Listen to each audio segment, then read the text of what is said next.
Le centre de formation en leadership pratique qu'on a décidé de fonder et qui a été entériné par le conseil d'administration il y a de cela quelques mois, est basé sur une logique que tout le monde reconnaissait déjà il y a quelques années, à savoir une pénurie de main-d'œuvre et de nombreuses retraites. C'est sûr qu'il y en a parmi vous qui vont dire que avec le ralentissement économique, il y aura peut-être moins de postes disponibles, mais je vous dirais que c'est un phénomène qui va s'accentuer de toute façon. Il y aura des gens qui vont prendre leur retraite et il y aura besoin de les remplacer.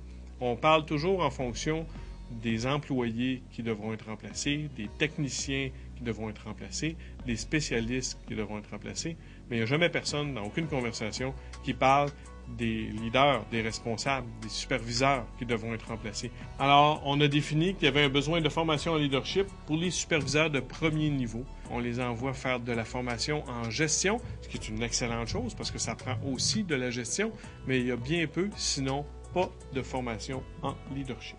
Le leadership pratique, la formation qu'on va donner au cégep, c'est quelque chose qui est différent dans sa forme, dans son fond, dans son thème. Et comme la formation va seulement commencer à l'automne 2009 et que les gens, la demande, les questions, l'intérêt est très, très fort, alors on a décidé d'aller de l'avant avec un colloque qui va nous permettre, si vous voulez, de commencer à découvrir un peu de quoi on parle, de prendre le pouls des gens qui sont intéressés par ce sujet-là, et puis nous, de notre côté, de faire, si vous voulez, de donner un avant-goût du type de formation qu'on va offrir. Et quel type de personnes visez-vous avec la tenue de tel colloque? Toutes les personnes qui sont dans les organisations, les décideurs, dans les entreprises, les organismes, les commerces, les bureaux, toute organisation où il y a des équipes de travail et qui se disent que de la formation en leadership pourrait être une plus-value dans leur équipe avec leurs gens. Alors, sont invités à venir participer au colloque. Alors, on a une centaine de places, c'est limité. On n'ira pas plus que 100 places. Alors, ça sera les premiers arrivés, les premiers servis. Donc, 2 journées de colloque, on peut s'attendre à quoi en termes d'activité? En fait, là, on va avoir des conférences, essentiellement des ateliers et des conférences sur des thématiques de leadership.